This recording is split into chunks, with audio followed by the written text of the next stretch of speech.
আসসালামু আলাইকুম, hello everyone. আমি আজ আপনাদের সাথে 1.5 পাউন্ডের একটা ভ্যানিলা কেকের রেসিপি এবং ডেকোরেশন টিউটোরিয়াল শেয়ার করছি। আশা করি ইনশাআল্লাহ ভিডিও শেষ পর্যন্ত আপনারা সবাই আমার সাথেই থাকবেন। আপনারা যারা প্রথমবারের মতো আমার চ্যানেলটি দেখছেন, আপনারা প্লিজ আমার চ্যানেলটি সাবস্ক্রাইব করবেন এবং পাশে থাকা বেল আইকনে ক্লিক করে দিবেন, যাতে আমি কোনো ভিডিও আপলোড করলেই সবার প্রথমে আপনারা নোটিফিকেশন পেয়ে যান।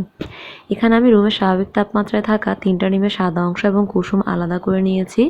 বিট করতে করতে যখন এরকম সাদাটে ভাব হয়ে আসবে তখনই আমি এখানে অ্যাড করে দিচ্ছি 1/2 কাপ এবং 2 টেবিল চামচ চিনি। চিনিটাকে আমি 2 থেকে 3 বারে দিয়েছি এবং চিনিটা যখন গলে যাবে তখনই আমি এখানে ডিমের কুসুম এবং ভ্যানিলা এসেন্স দিয়ে দিচ্ছি 1 চা চামচ থেকে একটু বেশি। এরপর এগুলোকে বিট করে বিটারটাকে আমি একটা সাইডে সরিয়ে রাখছি। খুব বেশিক্ষণ বিট করা যাবে না, ডিমের কুসুম দেওয়া হয়ে গেলে তাহলে ডিমের ফোমটা নষ্ট হয়ে যেতে পারে। এরপর একটা চালনি দিয়ে সবগুলো শুকনো উপকরণ আমি চেলে নিব। এখানে আমি নিয়েছি 1/2 কাপ এবং 1/4 কাপ ময়দা, 1.5 টেবিল চামচ কর্নফ্লাওয়ার, 1/2 চা চামচ এবং 1/2 চা চামচের অর্ধেক বেকিং পাউডার। এরপর নিয়েছি খুব সামান্য বেকিং সোডা এবং পরিমাণ মতো লবণ।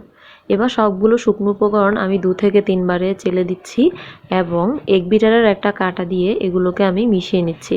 আপনারা চাইলে হ্যান্ড হুইক্স দিয়েও মিশিয়ে নিতে পারেন। এরপর এগুলোকে আমি 9 ইঞ্চি একটা মোল্ডে ব্যাটারটাকে ঢেলে দিচ্ছি। তো কেকটাকে আমি চুলায় বেক করে নিয়েছি। আমার কেকটা বেক হতে প্রায় 40 মিনিটের মতো সময় লেগেছে। আজকের কেকের জন্য আমি এখানে 10 ইঞ্চি একটা বোর্ড নিয়েছি। বোর্ডে কিছুটা ক্রিম লাগিয়ে কেকটাকে 2টা ভাগে ভাগ করে নিয়েছি। এরপর সুগার সিরাপ দিয়ে দিয়েছি। আজকে সুগার সিরাপটা আমি 1 কাপ দুধের মধ্যে প্রায় 4 টেবিল চামচের মতো চিনি দিয়ে আমি আজকে সুগার সিরাপটা তৈরি করে নিয়েছি।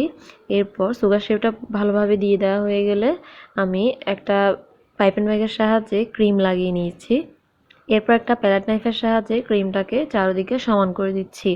এরপর কেকের সেকেন্ড লেয়ারও দিয়ে দিচ্ছি। আজকের কেকটাকে আমি 2টি লেয়ারে স্লাইস করেছি।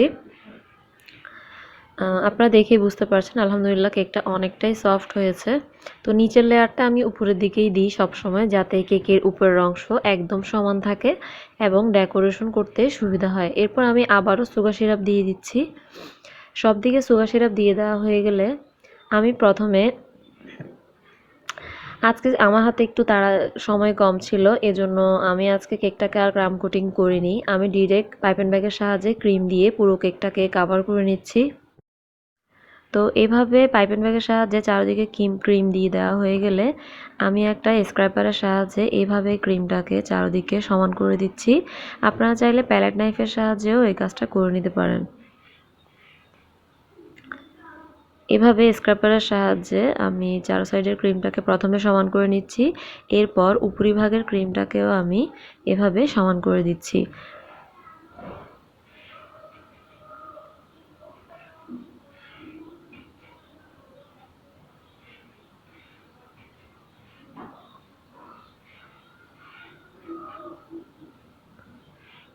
এভাবে আমি অফ ক্যামেরায় আমার কেকটাকে মোটামুটিভাবে একটা ফিনিশিং দিয়ে নিয়েছি। তো এরপর আমি এখানে রেড ম্যানের গ্রিন কালার এবং লেমন ইয়েলো কালার মিশিয়ে কেকের উপরে এভাবে প্রায় 10 থেকে 15 ফোঁটার মতো দিয়েছি। আমার কাছে যখন কেকের কালার একটু কম থাকে তখন আমি এভাবে কেকের কালার নিয়ে আসি। আপনারাও চাইলেও এভাবে করে নিতে পারেন। তাহলে দেখা যায় কেকের কালার যদি ঘরে না থাকে, অল্প থাকে, তখন এভাবে মিশিয়ে আমি কেকের উপরের সাইডে কালারটা করে নিই। আমি পুরো ক্রিমের সাথে কালারটা মিশাই না। তাহলে দেখা যায় আপনার কালারটাও অনেক বেশি সেফ হবে। আপনারা অন্য কেকেও এটাকে ভালোভাবে দিতে পারবেন। তো আমি এভাবে প্রথমে কেকের উপরে কালারটাকে ছড়িয়ে দেওয়া হয়ে গেলে প্যালেট নাইফ দিয়ে নিচের সাইডেও লাগিয়ে নিয়েছি। এরপর এভাবে সব দিকে সমান করে দিচ্ছি এবং কম বেশি যেদিকে কালার পড়েছে ওই দিকগুলো ঠিক করে নিচ্ছি। আপনারা হয়তো স্ক্রিনে লক্ষ্য করলেই বুঝতে পারছেন যে কাজটা আমি কিভাবে করছি। তো এভাবে অফ ক্যামেরায় আমি পুরো কেকটাকে ফিনিশিং দিয়ে নিয়েছি এবং কেক বোর্ডটাকে মোটামুটিভাবে ক্লিন করে নিচ্ছি। তো আমি একটা সানফ্লাওয়ার নজেলে কিছুটা হোয়াইট কালারের ক্রিম ঢুকিয়ে নিয়েছি। এরপর এটা দিয়ে আমি কেকের উপরে ফ্লাওয়ার তৈরি করে নিচ্ছি। এভাবে আমি পুরো কেকের উপরে সানফ্লাওয়ার নজেল দিয়ে ফ্লাওয়ার তৈরি করে নিয়েছি। আপনারা দেখেই বুঝতে পারছেন আমি ফ্লাওয়ারগুলো কিভাবে তৈরি করছি। এটা আসলে বলে বোঝানোর কিছু নেই। আপনারা বাসায় বারবার প্র্যাকটিস করলে আপনারা খুব সুন্দরভাবে ফ্লাওয়ারগুলো তৈরি করতে পারেন। তো এভাবে আমি হোয়াইট কালারের সবগুলো ফ্লাওয়ার কেকের উপরে তৈরি করে নিব কেকের চারো সাইডে। অফ ক্যামেরায় আমি এভাবে সবগুলো ফ্লাওয়ার তৈরি করে নিয়েছি। এরপর কেকের মাঝ বরাবর আমি কিছুটা রেড ম্যানের স্ট্রবেরি রেড কালার মিশিয়ে পাইপিং ব্যাগের মাথাটাকে একদম ছোট করে কেটে নিয়েছি। এরপর এভাবে কেক ফুলগুলোর মাঝ বরাবর এভাবে করে ক্রিম লাগিয়ে নিচ্ছি। এভাবে আমি সবগুলো ফুলের মাঝখানে এভাবে রেড কালারের ক্রিম লাগিয়ে দিয়েছি। এরপর এই সেম কালারের ক্রিম দিয়ে কেকের চারো সাইডে এভাবে আমি বর্ডার এঁকে নিচ্ছি। এরপর একটা চামচের সাহায্যে আমি এই ক্রিমগুলোকে উপরের দিক থেকে টেনে একটা ডিজাইন করে নিব।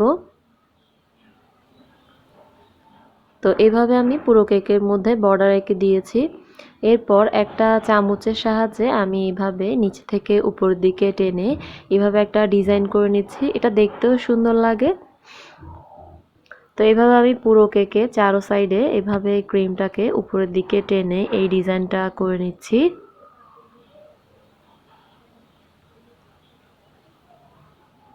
একটু আলতো হাতে করবেন, না হয় দেখা যাবে ক্রিমটা নষ্ট হয়ে যেতে পারে। তো এভাবে আমি পুরো কেকের চারো সাইডে ক্রিমটাকে লাগিয়ে নিয়েছি এবং কেক বোর্ডটাকেও আমি ক্লিন করে নিয়েছি। কেক বানালে দেখা যায় কেক বোর্ডটা অনেক বেশি নোংরা হয়ে যায়, তো বারবার কেক বোর্ডটাকে ক্লিন করা লাগে। এরপর আমি কিছু রেইনবো সুগার বল দিয়ে পুরো কেকের উপরে দিয়ে দিচ্ছি। তো এভাবে আমি আমার পুরো কেকের ডেকোরেশন শেষ করেছি। আচ্ছা, আশা করি আজকের ভিডিওটি আপনাদের জন্য অনেক বেশি হেল্পফুল হবে। আপনারা সবাই আমার পরিবারের জন্য দোয়া করবেন। নতুন নতুন ভিডিও পেতে আমার চ্যানেলটি সাবস্ক্রাইব করবেন। আজ এ পর্যন্তই। ভালো থাকবেন, সুস্থ থাকবেন। আল্লাহ হাফেজ।